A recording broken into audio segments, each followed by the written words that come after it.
Mario Dumont. De la musique aux oreilles. On avait parlé des transfuges il y a quelques semaines. Vous avez posé la question. Il y avait beaucoup de réticence. On va se parler aujourd'hui de Vincent Marissal, qui n'est pas le considéré comme un transfuge. Il a reconnu avoir des discussions avec le PQ, mais il dit pour l'instant, il n'y a pas de passage au PQ. Paul Saint-Pierre Plamondon dit de toute façon, pour l'instant, on ne le prendrait pas. Laissons retomber la poussière. On verra ce que l'avenir nous dit. Qu'est-ce que vous pensez de Vincent Marissal, de ses raisons de quitter Québec solidaire? Il dit que le parti s'est radicalisé, est ingouvernable, etc. Qu'est-ce que vous pensez que ça fait à Québec solidaire? Parce que là, ça fait plusieurs gros joueurs qui sont partis.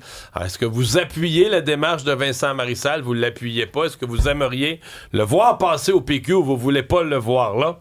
On va ouvrir les lignes tout à l'heure. On va vous lire aussi. Vous êtes toujours aussi fort à nous écrire. 1-877-CUBE-RADIO, 1-877-827-2346 pour nous appeler ou nous texter.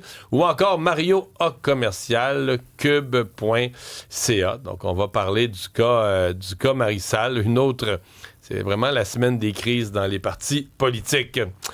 Alexandre, une semaine donc qui s'annonce encore mouvementée, vraiment là. Parce que rarement, Mario, puis tu sauras nous le dire mieux que personne, là, on a vu une semaine de pause parlementaire aussi rocambolesque, là, avec la crise qui a éclaboussé le Parti libéral du Québec, Québec solidaire en fin de semaine, si bien Finalement, que... ça va bien à CAQ. Ben oui, non, mais c'est ça, mais si bien que là... Tous les yeux seront tournés demain vers l'Assemblée nationale en vue de ce retour à l'Assemblée. Alors, les sujets seront extrêmement nombreux. Ajoutons à ça aussi cette semaine ce qui va se passer en ce qui concerne les syndicats, là. Le projet de loi 3, piloté par le ministre du Travail, Jean Boulet. Là, cette semaine, on va commencer à se pencher là-dessus, là. On va être en étude de ce projet de loi-là. Il y a la FTQ qui est sortie hier, vraiment là, en colère, promet même le chaos si ce projet-là est adopté. Alors là, tu te dis quel genre de semaine parlementaire on va passer, nous autres là, et il ne faut pas oublier non plus, mise à jour économique. Mise à jour demain. Demain. Alors, pour les passionnés de politique, là... Oui, c'est chargé. Dans le cas de la mise à jour, on se demande le déficit quand même qui était énorme. Est-ce que le ministre Girard pourrait s'être gardé des bonnes nouvelles ou l'année économique est un peu moins pire que ce qu'il avait craint quand il a fait... Parce que lui, il a fait son budget là, en mars-avril où les craintes envers Trump étaient au top, là. Est-ce que ça pourrait être une coche moins pire puis que tellement le déficit soit un peu moins pire que les 13 milliards prévus? On se repasse sur plus, là. Mais tu sais, c'est comme une mise à jour. Donc, à mi-année, il nous dit où on en est. Peut-être que ça pourrait être moins pire que prévu. Annonce de la ministre fédérale de la Santé aujourd'hui. On va garder un œil là-dessus. Donc, Marjorie Michel qui tient un point de presse au cours des prochaines minutes, là, d'ailleurs, en lien avec le régime canadien des soins dentaires et sur le fonds d'accès à la santé bucco-dentaire. Bon. On avait dit qu'on coupait pas ce programme. Non, c'était dans le budget. C'était dans le budget. On va voir ce qu'elle va annoncer. Peut-être des précisions. Ça vaut pas du temps. Il y a Trump. Non. Il y a Trump aussi qui a un plan en santé. Bon, c'est ce qui court, là. Il pourrait dévoiler aujourd'hui un plan pour lutter contre la hausse des coûts de soins de santé. Il y a des médias qui avancent certaines informations, notamment le calendrier, le contenu de la proposition. Tout ça pourrait changer, mais ça porterait sur les subventions d'assurance sous Obamacare qui arrivent à expiration, là. Et selon des experts, le coût des primes pourrait plus que doubler si l'aide mise en place pendant la pandémie, par exemple, prenait fin. Alors, ça pourrait avoir des grosses conséquences sur les Américains. Du côté des démocrates, on affirme que leur demande pour mettre fin à la fermeture du gouvernement visait à empêcher ça, justement. Et le Sénat devra voter le mois prochain sur un projet de loi là-dessus. Mais moi, ce qui me fascine de Trump, c'est... Mettons Obamacare, il va dire c'est la pire affaire qui a jamais été faite. Oui. Terrible. Puis là, il l'a fait avec des accords internationaux, des accords... Il va l'ajuster un peu. Puis ça veut pas dire qu'il a tort, là. Tu sais, des fois, peut-être même que si Obama était resté en place, tu fais une politique, mais 5 ans après, 10 ans après, tu peux la réviser, dire, oups, ça a coûté plus cher que prévu, ou ça a pas, tu sais, dans tel genre de situation, ça a pas bien couvert les gens.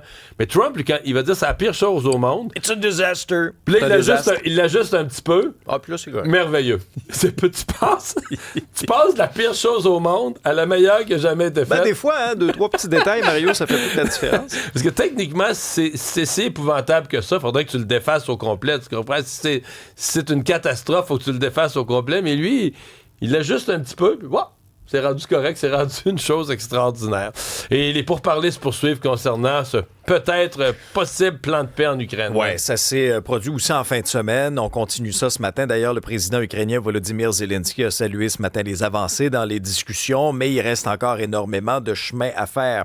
On se souviendra du plan américain. Là. Il y a plusieurs points, là, mais les principaux, c'est céder du territoire, parce que Zelensky n'était pas très chaud à l'idée. Il voulait rien savoir de ça. Réduire la taille de l'armée, puis renoncer à joindre l'OTAN. Et là, il y a une date limite, là. C'était le 27 novembre, là, initialement. T'sais. Mais là, Trump, en fin de semaine, était un peu plus nuancé, le président américain. Du coup, c'est pas une finalité, on peut continuer d'en parler. Sur le territoire à céder, je pense que les Ukrainiens ont fait leur deuil qu'ils vont devoir céder du territoire. Mais là, dans l'entente, on était à céder des territoires que les Russes ont même pas pris. Ben oui, c'est ça. Les Russes, des villes où les Russes se sont même pas rendus, qui sont pas sous contrôle russe, puis là, on leur donnerait. Fait que les soldats ukrainiens se battent depuis des mois pour empêcher les Russes de rentrer dans telle ville.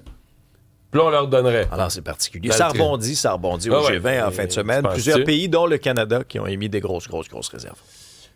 T'as vu Patrice Lécuyer, toi, en fin de semaine? Oui, j'ai vu son spectacle. On l'avait reçu après 32 ans d'absence. Son dernier spectacle, c'était avec Bernard Fortin, avec Merci beaucoup. Il nous en a parlé. Je suis allée à Saint-Eustache pour ça, parce qu'il y avait 2 représentations la même journée. Je t'avais pas pu aller à la première. Il y avait 2 affaires en même temps. C'est ça. Puis là, je me suis dit, un spectacle d'après-midi, je vais pas m'endormir. Et ça a été chose faite. J'ai pas dormi. Et c'est un bon spectacle. Au fait, Patrice Lécuyer est un très bon raconteur. Puis je trouve qu'à travers son spectacle, on est capable de revivre les années de la télé. Il nous raconte plein d'affaires avec des détecteurs de mensonges, puis même le fait qu'il est vers la fin du spectacle, il revient sur l'accident de Marie-Soleil Touga. Puis moi, je me rappelle que ça m'avait tellement marqué, cet événement-là, puis j'avais regardé les funérailles à la télé, tu sais, mais d'avoir quelqu'un qui l'a vécu de l'intérieur, comment ils ont vu ça, comment ça s'est passé, puis il explique au fait tout au long du spectacle... Mais là, ça, c'est plus drôle du tout. Non, c'est plus drôle. Ce bout-là, il est plus drôle. Comment il se sépare? Il fait à la fin? C'est bien ficelé. C'est qu'au départ, il commence en nous disant que sa carrière, c'est un accident, tu sais, puis il commence à nous dire que tel projet, le bye-bye, c'était pas prévu de même. Puis, tu sais, il nous fait une ficelle de sa vie, puis les hasards de sa vie. Des accidents de la vie. Exact. Puis ça, il nous en a parlé parce qu'il nous explique un peu pourquoi sa vie privée, on n'a jamais vraiment entendu parler. Puis ce qu'il raconte là-dedans, c'est que pendant plusieurs heures, quand la nouvelle est sortie du décès de Marie-Soleil Touga, dans les médias, on disait 2 personnalités très connues ont perdu la vie.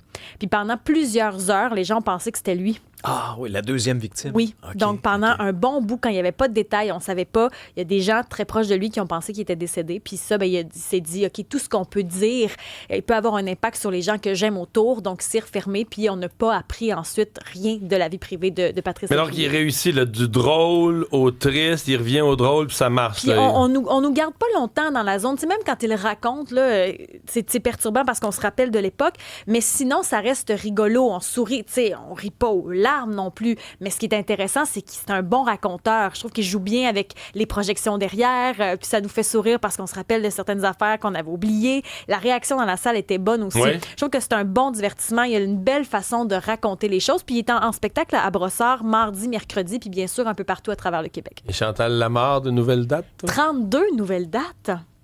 Moi j'ai une astrologue, Manon, super fine. Elle me coûte de plus en plus cher, puis j'ai plus d'avenir. Stépette et cornemuse.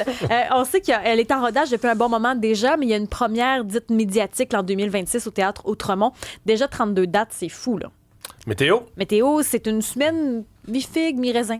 Les températures sont un petit peu plus douces que les dernières semaines. On a quand même du 5-6 degrés. Ce matin, on a des faibles faucons. Je recommence. Il y a des faucons qui tombent des nuages. J'ai pas mangé, puis ça commence à paraître. Oh, pop. C'est pas des faucons, mais des flocons. Avec des percées de soleil, c'est généralement nuageux. Même chose demain, les nuages, 2-3 percées de soleil. Ça se pourrait qu'il y ait de la pluie vers le milieu de la semaine. Je sais que c'est pas bon pour toi, Alex, mais là, on est dans cette période de l'année où c'est ainsi. Désolé. Non, mais là, on a la sensibilité des gens de ski. Il ne devrait même pas avoir de neige au mois de novembre. Mais il y a toujours du ski à cette période-là de l'année. Oui. Je dois vous avouer que cette année, c'est un des bons débuts de saison. Là. Pour Saint-Sauveur, entre autres, oui, début novembre, ça a ouvert. Il y a des skieurs qui ont déjà 2-3 semaines derrière la cravate. Là. On n'a tellement pas eu de pluie là, au cours des 4 derniers mois. C'est dur de se plaindre. Oui, là, on a de la neige. Vincent Marissal, qu'est-ce que vous pensez de sa sortie? Qu'est-ce que vous pensez de Québec solidaire? Le voyez-vous au PQ après ça?